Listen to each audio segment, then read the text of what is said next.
नमस्कार। आज म कुन ग्रहको लागि के दान गर्नुपर्छ र उसको जप कति आवश्यक छ अर्थात् गर्नुपर्छ भन्ने कुरा लिएर उपस्थित भएको छु। 9 ग्रहहरू हुन्छन्: सूर्य, चन्द्र, मङ्गल, बुध, गुरु, शुक्र, शनि र केतु। यिनीहरूको लागि प्रत्येकको अलग अलग दान गर्नुपर्ने हुन्छ। ग्रह शान्तिको लागि ती दानका केही, सबै त होइन, केही हामीलाई त्यतिले चल्छ भन्ने जति सामग्रीहरू मैले लेखेर देखाउने छु र यिनको लागि कति जप गर्नुपर्छ भन्ने कुरा पनि म यहाँ देखाइदिनेछु। अब पहिला सूर्य नारायणको लागि यदि सूर्य ग्रह उनको शान्ति गर्नु छ भने हामीलाई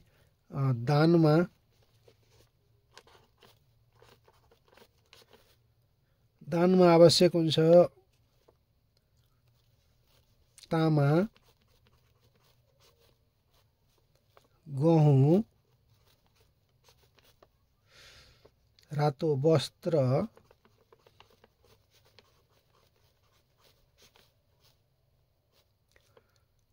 अथवा रातो चन्दन भए पनि हुन्छ, अबिर। त्यस्तै गरेर गाई, बाछो सहितको गाई पनि गर्न सकिन्छ। मणिमाणिक्य, सुन आदि दान गर्न सकिन्छ र यिनको लागि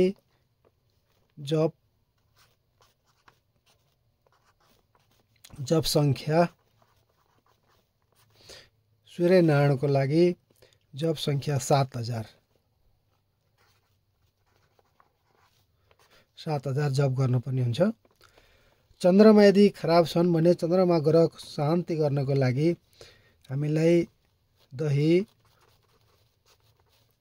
चावल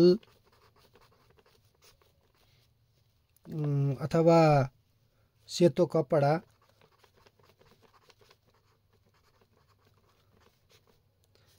त्यस्तै गरेर सेतो फुल पनि दान गर्न सकिन्छ। सेतो फुल, यस्तै गरेर मिश्री दान पनि गर्न सकिन्छ।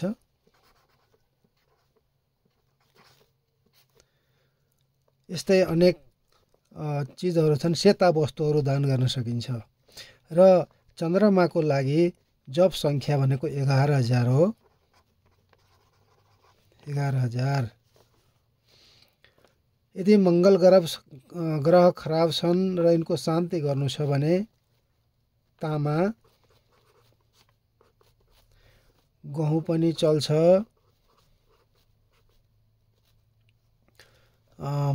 मसुरो पनि चल्छ है। गहुँ, मसुरो, रातो चन्दन,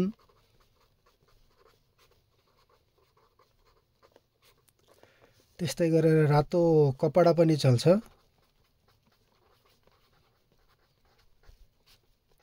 यी साधारणतया, यहाँभन्दा अरू धेरै छन्, यति भए हामीलाई चल्छ। सुन पनि दान गर्न सकिन्छ। र यिनको जप सङ्ख्या, मङ्गल ग्रहको लागि जप सङ्ख्या 9,000 बताइएको छ। यदि बुध ग्रह खराब छन् र यिनको शान्ति गर्नु छ अथवा दान गर्नु छ, मन्दिरमा कसैलाई दान दिनु छ भने पनि अपनाउँदा हुन्छ। यदि बुध ग्रह यदि खराब छन् र यिनीहरूलाई शान्ति गर्नु छ भने बुध भनेका हरियो पदार्थ अर्थात् वस्तुका सङ्केत बनाएर बुझ्नुपर्ने हुन्छ। हरियो कपडा,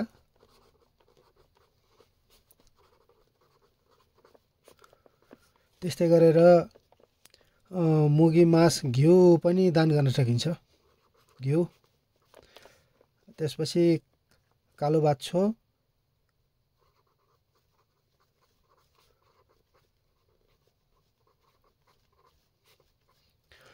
त्यही क्रमले कपुर, हात्ती दान गर्ने विधान पनि छ, तर यति गर्दा हुन्छ। र यिनको लागि जप सङ्ख्या 9,000 नै हो।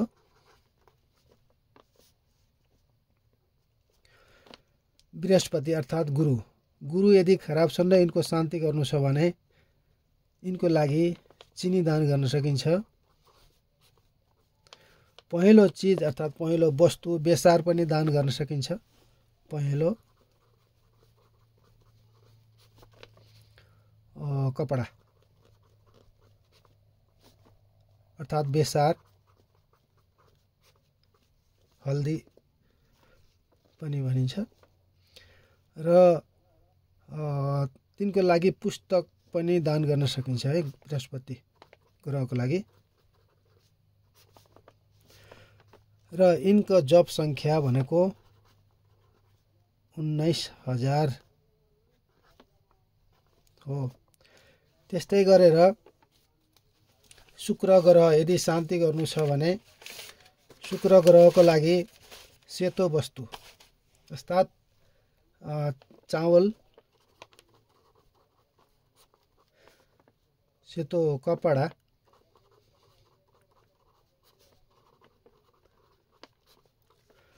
त्यस्तै गरेर दही, दुध, दही, त्यसो सेतो घोडा अर्थात् चाँदीको सेतो घोडा,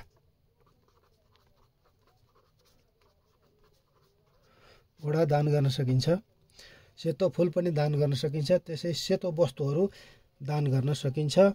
र यिनको लागि जप सङ्ख्या 16,000 बताइएको छ। शनि ग्रह यदि शनि ग्रह खराब छन् भने यिनको लागि कालो वस्तु अर्थात् नीलम, कालो कपडा,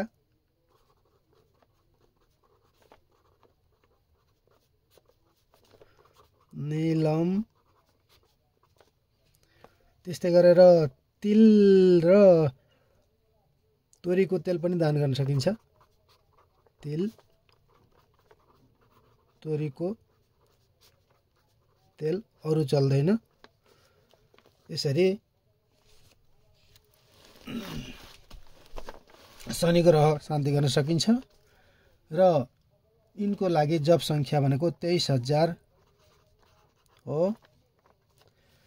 राहु ग्रह यदि राहु ग्रह खराब छ र यिनको शान्ति गर्नु छ भने यिनको लागि मास गहत,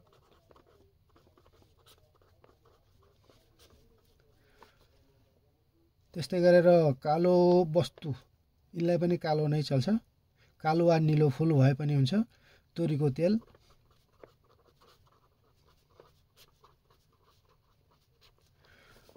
तोरीको तेल, कम्बल दान गर्न सकिन्छ। त्यस्तै गरेर मास भइहाल्यो।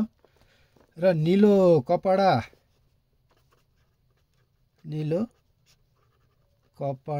आदि दान गर्न सकिन्छ।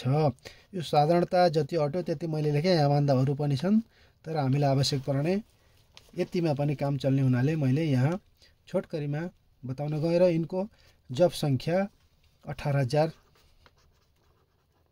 हो। यति जप गर्दा ग्रह शान्त गर्न सकिन्छ। त्यस्तै गरेर केतु ग्रह यदि केतु ग्रहको लागि दान वस्तुहरू हुन् सुन, मास, गहत पनि गर्न सकिन्छ।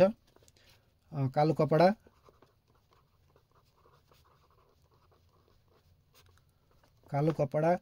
फलामको हतियार,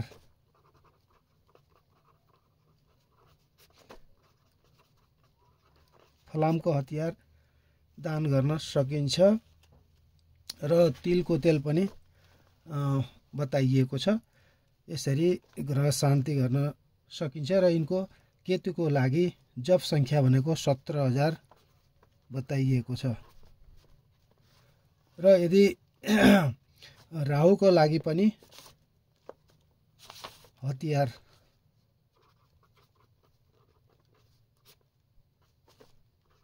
दान गर्ने।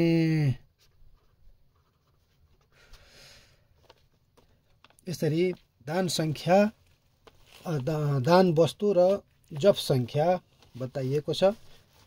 हस्त अब अरू अन्य केही जानकारी लिएर अर्को भिडियोमा उपस्थित हुनेछौँ। हस्त, नमस्ते।